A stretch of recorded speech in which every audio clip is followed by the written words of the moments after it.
We did the unboxing of the Yuphoria a while ago, and we did a lot of testing, and here we are back with the detailed review. This is GK from TechPP.com, and let's roll.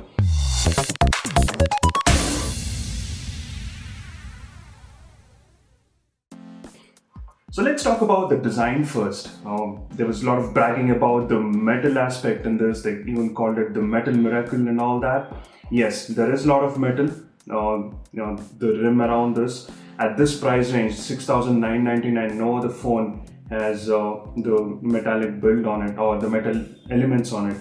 And there is also the 3-element buttons here. So overall, it's okay. And the reason why I'm saying okay is because this phone does not have great finishing. If you observe at the top here, the metal cuts here and here, and it does not have a seamless integration here. It almost looks like someone has fit it in their hands. And even the 3.5mm audio jack, if you peep into it, it doesn't look very even. That gives off a very unfinished look to it. Same thing at the bottom here. It's not straight. There is some slantness, and there's no symmetry here, which gives it a feeling of again, not a good finish. And this is not just the only one. If you were to take the USB cable that comes along with it and try to fit it into it, it would not go inside seamlessly. It's not a smooth transition when you plug in your USB cable. So overall, the finishing is not that great. And even the back panel, if you were to remove this is very thin. And you really get afraid if it's going to break in your movements. So overall, though it has metallic components, the finishing of the overall phone is not up to the mark. So that is where it's just okay. Other aspects of the design is the 3-element button here. The power rocker sits right in between the up and the down volume rockers, which is really strange, and it will take a while for you to get accustomed, because many a time when I was on the call and was trying to reduce the volume, I ended up hitting the power button. So it does take a while for your hands to get reprogrammed on that aspect. And apart from that, the one thing that is outstanding in the design is this iconic big camera glass out there. There's nothing fancy about it. It's just that they've chosen to give it a unique look. And this we heard during the launch, that they're going to make this a unique identity with the U phones that come up in the future as well. So there is the LED to the side, and this almost resembles the Nokia Lumia 925 and the 920 series. And not just the camera, the overall build as well, the way the curves are designed, and the overall form factor of the phone will remind us of the Lumia phones. So overall, that is the design. Good metal, but a lot of finishing to be done there. In terms of the screen, this is a 5-inch screen, and the best part about this is it has the Gorilla Glass 3 protection and very decent viewing angles, but the screen is reflective, very reflective at times, so it could pose challenges when you're directly under the sunlight. But then when you're off the sunlight directly, it's very good to read and very decent for the price range that they're playing at. Powering this phone is the Snapdragon 410 quad-core processor, clocking at 1.2 GHz and Adreno 306 graphics for all the good gaming that you would want. And it has 2 gigs of RAM and 16 gigs of internal memory with 32 GB extendable option via micro SD card. And it also supports dual SIM cards, dual micro SIM cards, and both of them can do 4G as well. So overall, in terms of the specifications, it's very good in the price range that it operates. And powering this fellow is the Cyanogen OS 12 that runs on 5.0.2.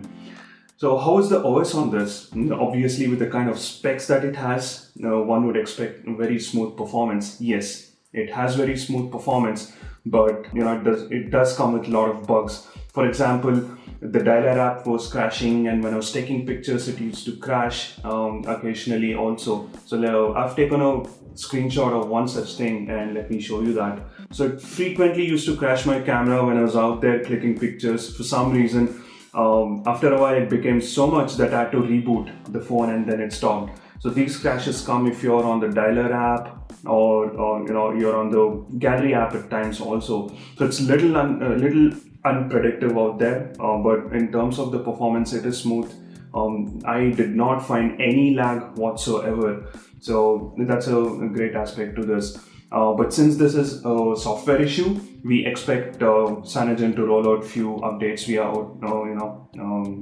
the OTA updates, and it should be resolved hopefully. In terms of the Antutu benchmarks, it did score somewhere around 20k, to be precise, 21,945, which is again a good score in the price range again. We saw some similar values with the Lenovo A6000 Plus and the Redmi 2 as well. So overall, it's on par with such phones, and not a major difference there, but that's the score here. In terms of the battery performance, well, if I were to start my day with this phone at 9 o'clock in the morning, by the time it was 4:30 or 5 in the evening, with the 3G data switch on all the time, and a couple of hours on the call, and WhatsApping for a few hours, and a little bit of browsing, I was already hunting for a power bank. This was the first cycle. 2 hours 41 minutes is what I got, but then I reduced the brightness a bit, and I was able to get as much as 3 hours 40 minutes SOT. And the third time when I went, it reached to 3 hours 48 minutes. So that was the best that I could get, altering the screen brightness and so on. So overall, it's a decent battery life, not bad, not great, but that's what it is. It's the 9 to 5 phone with a moderate usage. If you start gaming and all, it would start draining much faster. In terms of the call quality, at times the voice on the other side was feeble, but overall there was no signal drops, or the signal reception was very good in fact. So that's what it is. Next up is the audio.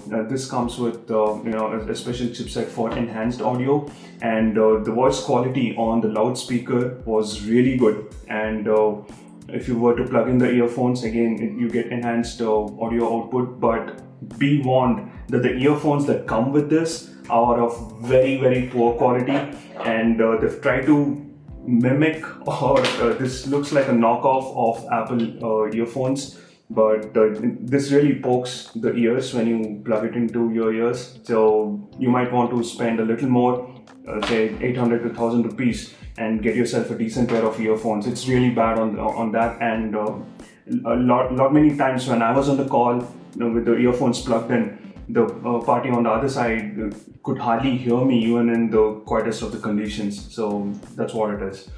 And coming next is the camera. Now the camera is the 8 megapixel shooter on the back with a single LED. So this is another aspect. If you were to put the back panel back, you will have to struggle a lot. There are a lot of clicks all around the periphery of the back. And the front shooter is in the form of 5 megapixel shooter with 85-degree wide angle. So spec is good. Let's see what sort of pictures that I could manage to get with this phone. The close-ups come good, bright. There's no oversaturation. That was something which we had observed in the Yureka, and also with this one, but at least not to the levels what the Yureka had. And in terms of the exposure, if there was even a slightest hint of light in the background, it would start exposing a lot. So that's one aspect. But this is the depth of field. The focusing was very good. This is something what the Redmi 2 is also very good at. So this is in low light conditions, pretty good as well. Even if I were to zoom, it does get noisy, but not really bad. Again, in the price range. So again here, low light conditions. And panorama shots as well. Very smooth transition when you're taking them, and the stitching is good, and they come out good. And this was this was overcast conditions. This is another close-up.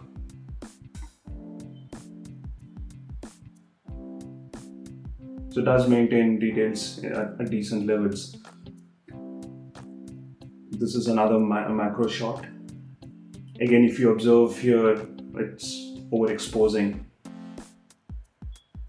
Try to capture a bug.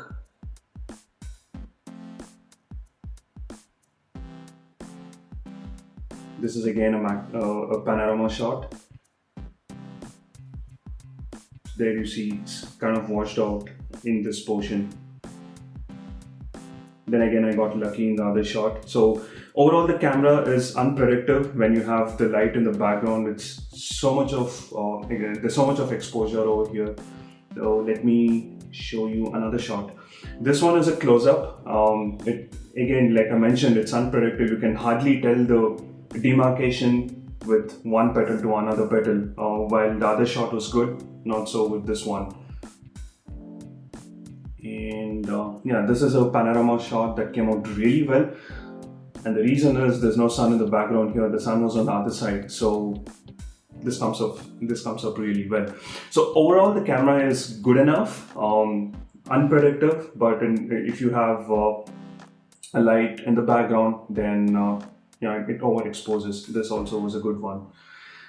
In terms of the front shooter, it has wide angle. You get decent selfies, but not so great. So overall, camera department is okay. We would rate it somewhere close to 7.5.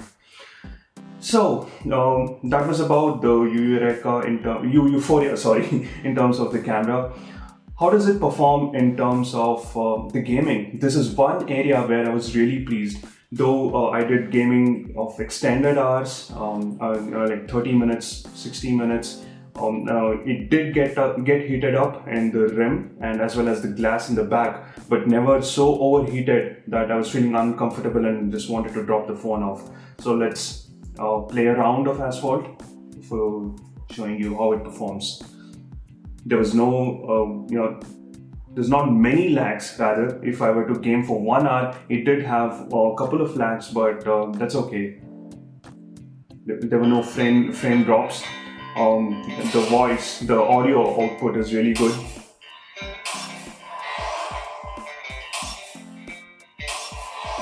So if you saw it, the launch was fast and the transitions are good, loud volume. You would love the gaming on the Yuphoria.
So we did not observe any lags or stutters or frame drops, so very good on the gaming department. So what is our summary or the verdict about the Yuphoria? Coming at $6,999, one has very less room to complain when, especially when the specs are loaded. And what is good in this phone? The metal elements and the Gorilla Glass 3 protection on the screen, and the Cyanogen OS, though buggy, you can expect updates to iron out those issues, and the price obviously. And what is bad? Well, in fact, the camera is good as well, but little unpredictable. So that comes in both the good and the bad. So hopefully that again could be a software fix. So let's wait for that. And it's buggy as well. One of the major letdowns is the lack of support for the OTG. So that again is really expected in a lot of phones, but thankfully it has the option to add external memory in terms of 32 GB, so that's good. So though the hardware is very good, if you have a buggy OS, it could really frustrate you, and we've seen that happen with OnePlus One, where Cyanogen screwed a lot of things and all the users were frustrated and furious, and the issues still persist. So hopefully Cyanogen listens to this and fixes a lot of issues. In terms of other options at this price range, there is the Redmi 2, but then it has just 1 GB of RAM and 8 GB of memory, but does not have metallic elements to its build. And what it is good at, it has a better camera and it has the MIUI version 6, which is good. The other option is the Lenovo A6000 Plus, solid finishing, decent build quality, and well, if you compare the OS, it's obviously the Cyanogen, which is more elusive, and it has slightly better camera as compared to the Yuphoria. There is also the Moto E second generation, but then it's all just the vanilla Android experience and the solid build quality. Apart from that, there is nothing much one can talk about it. So overall, if you're okay to live with the mediocre finishing and the slightly buggy OS on this and slightly unpredictable camera, which hopefully will get ironed out, this is the phone to get for, and we highly recommend it.